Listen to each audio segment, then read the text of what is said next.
प्रणाम सर, हम लोग बीए सेकेंड ईयर और 4th सेमेस्टर के स्टूडेंट हैं। मेरा नाम अनीशा परवीन है और हम लोगों ने अपने ग्रुप में बौद्धकालीन शिक्षा को बनाया है। बौद्धकालीन शिक्षा, जब वैदिक कालीन शिक्षा में बहुत सारी कमियां थी, जैसे स्त्रियों की शिक्षा बहुत सारी हीन हो चुकी थी, शूद्रों की दशा एकदम दयनीय हो गई थी। उन दशा और उन स्थितियों को दूर करने के लिए जो बौद्ध धर्म के संस्थापक यानी कि गौतम बुद्ध थे, उन्होंने बौद्ध शिक्षा को लाने का प्रयास किया। सर, बौद्धकालीन शिक्षा उतना आसान नहीं था। इस शिक्षा को में प्रवेश लेने के लिए सबसे पहले प्रवज्जा संस्कार कराया जाता था। प्रवज्जा संस्कार की जो उम्र होती थी वो 8 वर्ष से शुरू होती थी, लगभग 12 वर्षों तक ये जाती थी। इसका अंत जो होता था वो 20 वर्ष में होता था।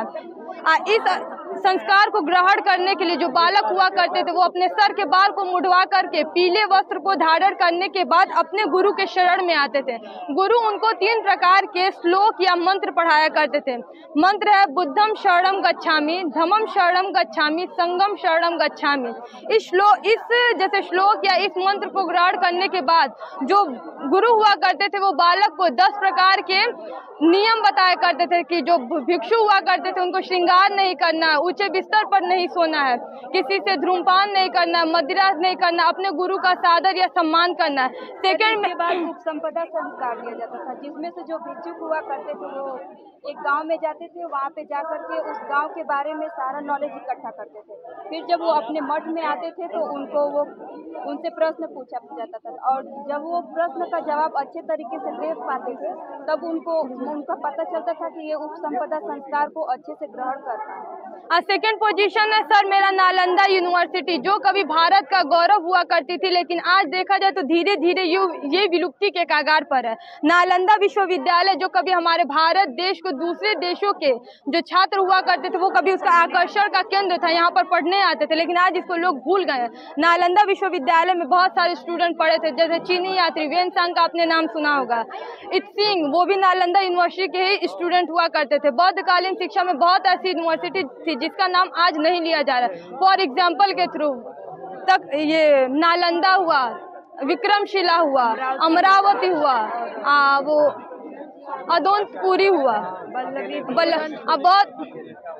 बौद्धकालीन से आज की शिक्षा से देखा जाए तो ऐसी बहुत सी चीजें जो हम लोग डायरेक्टली बौद्धकालीन शिक्षा से ही लिए हैं, जैसे एंट्रेंस एग्जाम की पद्धति बौद्ध शिक्षा की ही देन है।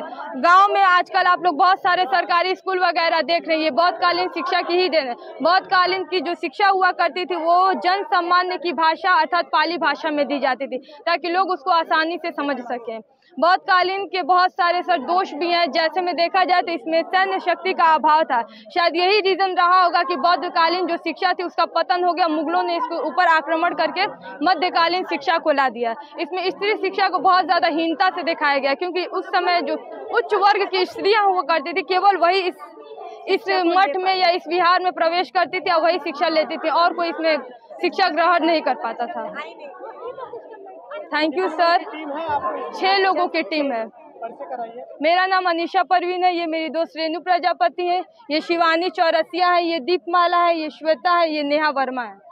तो इंदिरा गांधी पीजी कॉलेज की प्रदर्शनी की खूबसूरत तस्वीर आप देख रहे हैं। नालंदा विश्वविद्यालय से लेकर प्रवज्जा संस्कार गाँव से भी यात्रा इन तस्वीरों से आपने किया है, और ये हमारे कल्चर है जो हमारे जीवन में जो आज की पीढ़ी भूल चुकी है, जो आज की पीढ़ी धीरे धीरे भूल चुकी है। सीधे वो बस इन बच्चियों ने अपनी मेहनत से इस तस्वीर को गढ़ा है, बनाया है, तब अपने सामने इसको पिरोया है। मुझे लगता है कि आप इनके टीचर हैं, जो आपका भी बहुत बड़ा योगदान रहा है। क्या नाम है सर आपका? ये मेरे बच्चे बुद्धिस्ट एजुकेशन के बारे में उन्होंने बनाया है और इन्होंने बहुत अच्छे तरीके से मेहनत किया है इसको बनाने के लिए, और इसमें बहुत बड़ा योगदान भी रहा है मेरा। लगभग कितना वक्त लगा है सर? इसको बनाने में लगभग लगता है कि 1 सप्ताह लगे हैं इसको बनाने में, और ये जो भी बच्चे बनाए हैं सब एक अपने हाथों से ही बनाए हैं, कोई इसमें से खरीदारी की नहीं गई है, बाकी खरीद करके हाथों से इन्होंने बनाया है। इसका प्रमाण आपके सामने से दिख रहा है। मैं इन बच्चों के उज्ज्वल भविष्य की कामना करता हूँ, ये बच्चे आगे की तरफ उन्नति करते रहें और विकास के लिए ऊंचाइयों में।